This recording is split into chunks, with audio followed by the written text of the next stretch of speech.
Oi gente, seja bem-vindo a mais um vídeo. Para quem não sabe, eu sou Emily Fernanda e hoje eu voltei para falar sobre os três poderes. Na verdade, hoje eu vim para falar sobre o poder legislativo, então simbora pro vídeo.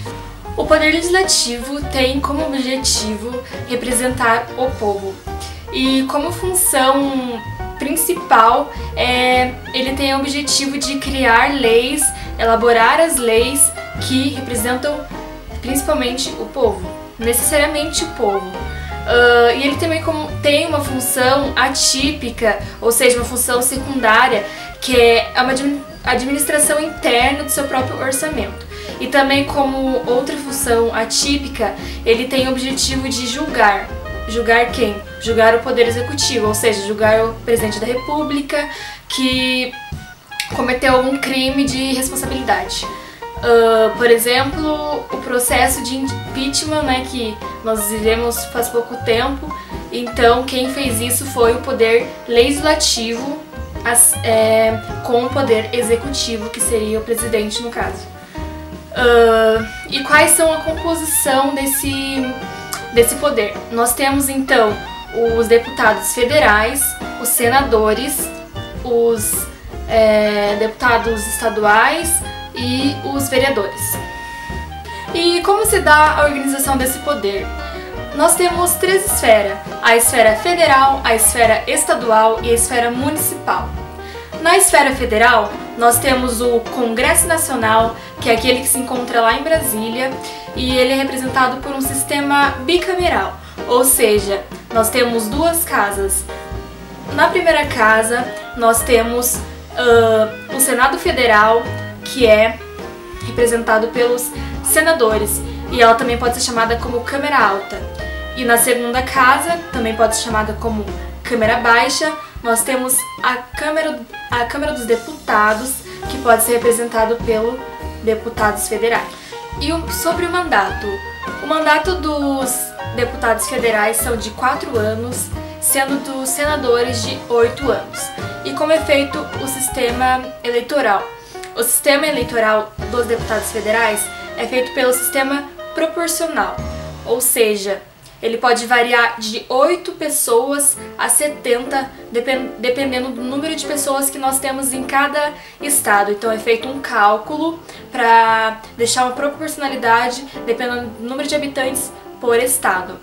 E, por exemplo, em São Paulo, é o máximo de cadeiras que nós temos lá no parlamento, sendo 70 representantes de São Paulo como deputados federais no Congresso Nacional, representando o estado de São Paulo. E nós temos também presidentes para representar essas duas casas.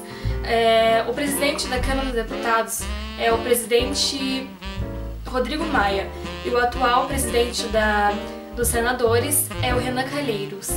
E como se dá o sistema eleitoral dos senadores? Nós temos 26 estados e são 3 representantes de cada estado como senador. Então 26 estados vezes 3 senadores dão 78. E também o Distrito Federal conta, mais 3, 81. Então 26 vezes 3, 78, mais 3 do Distrito Federal, o total são de 81 senadores. E o sistema eleitoral dos senadores funciona de uma forma diferente. Ele funciona de uma forma intercalada. Ele funciona pelo sistema de 1/3, 2/3, 1/3, 2/3. Ou seja, a cada 4 anos é trocado 1/3 dos senadores. Então lembra que eu disse lá que os senadores temos 3 representantes de cada estado? Então vamos pegar um estado para focalizar. O exemplo de São Paulo. Digamos que nós estamos no sistema de 1/3. 1/3 desses senadores vai ser trocado, então ficarão 2 e vai entrar um senador diferente e vai continuar aqueles 2. E daqui passa 4 anos, nós entramos no sistema 2/3, então vai ser trocado 2 daqueles senadores e ficará só um. Ficará só um e entrará 2 novos. E por isso que eles acabam ficando 8 anos, porque nós temos esse sistema de troca de 1/3 e 2/3, não total, não 3/3 daqueles senadores. Para ficar mais claro, eu vou dar um exemplo. Digamos que nós temos 6 candidatos e estamos no sistema de 1/3. Logo, uma pessoa daqueles 6 candidatos ganhará, porque nós estamos de 1/3. Passa-se 4 anos e chegamos no 2/3.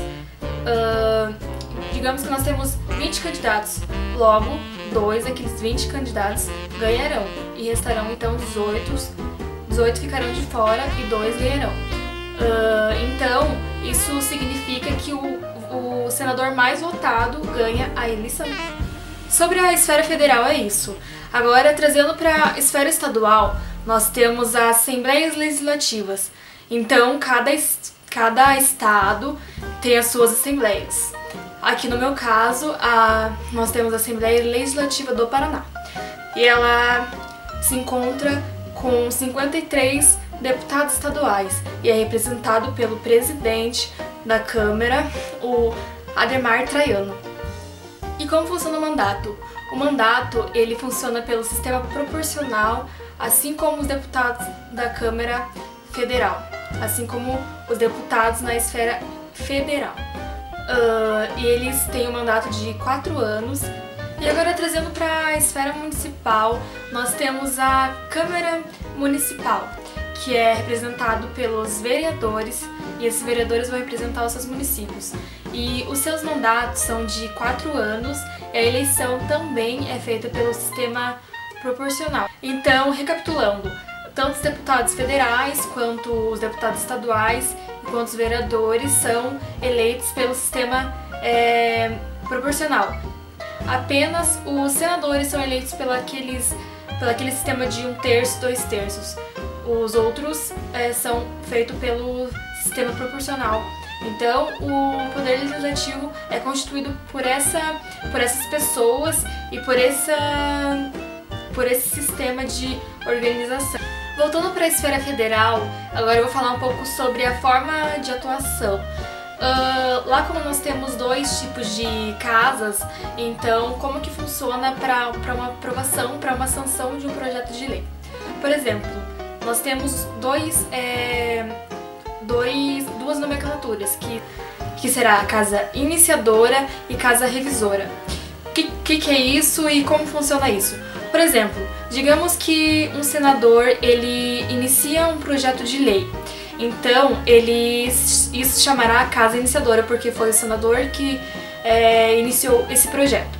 Normalmente é realmente nessa casa que inicia os projetos. Então, mas antes, para ele ser sancionado, ele precisa ir para a casa revisora, que será a Câmara dos Deputados. Lembra que eu disse que funciona pelo sistema bicameral? Então, o sistema bicameral ele funciona dessa forma. Então, ele iniciará na casa dos senadores e ele precisará passar para a casa da Câmara dos Deputados, que esses deputados precisarão revisar. Então, essa será a casa revisora desse projeto. Então, se a casa revisora aceitar, ela irá para a sanção presidencial. E se a casa revisora rejeitar, ela será arquivada. Mas também pode haver uma emenda. Então, se houver uma emenda nesse projeto, a casa revisora pedirá que esse projeto volte para a casa iniciadora, onde foi pedido esse projeto. Gente, agora trazendo para a parte prática mesmo dessa atuação dos representantes, nós temos as comissões parlamentares. As comissões parlamentares são grupos determinados para debater sobre um assunto específico. Nós temos alguns tipos de comissões.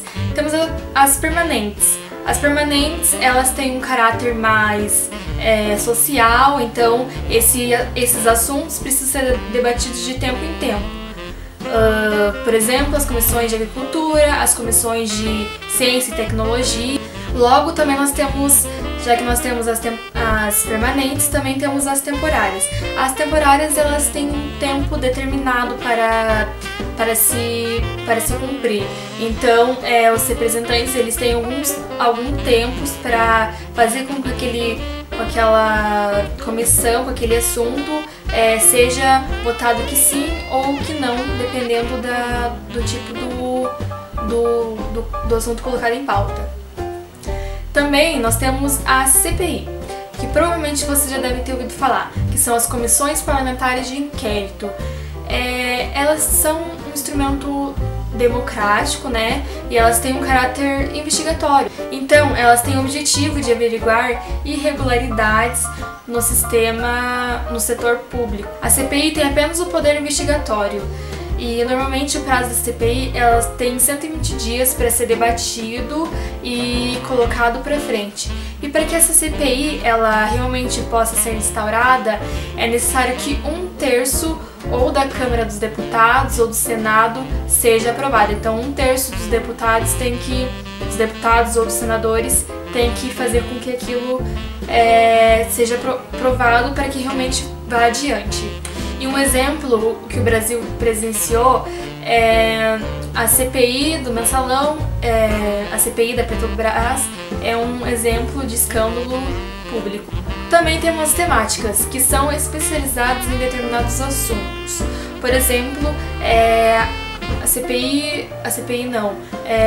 o orçamento é um assunto que é temático e ela entra dentro dessa comissão temática. Também temos a mista, que ela é uma comissão formada tanto por deputados quanto senadores. E dentro disso nós temos a CPMI, que é as Comissões Parlamentares Mistas de Inquérito. Então elas também têm o mesmo caráter investigatório, mas a diferença é que elas trabalham... A CPMI também é um caráter investigatório, mas a diferença é que ela é mista. Também temos as comissões especiais, que elas têm um caráter temporário, né? Ela entra dentro das comissões temporárias. Por exemplo, as ditas cujas PECs, que todo mundo já ouviu falar, que é as propostas de emendas constitucionais. O que é essa PEC? A PEC, elas têm como dito... Por exemplo, a Constituição de 1998 foi escrita para que ela fosse definitiva, mas foi reconhecido que durante o tempo, ao longo do tempo, certos assuntos poderiam ser adicionados ou retirados algumas coisas. Então realmente foi reconhecido, a Constituição reconhece que algumas coisas elas podem ser mudadas.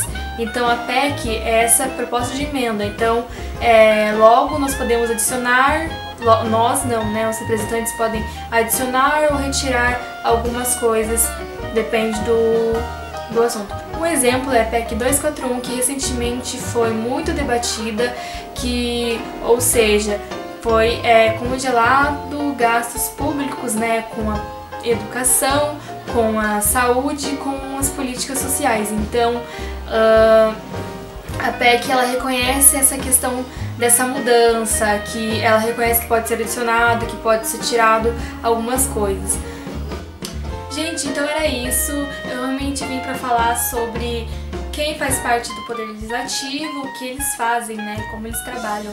Eu espero de coração que eu tenha atingido esse objetivo, de vocês terem entendido, né, o que eu quis passar aqui no vídeo. Então é isso, gente. Muito obrigada por assistir. Se inscreva no meu canal, avalie o vídeo, né, compartilhe. Um beijão pra vocês e até o próximo vídeo. Tchau!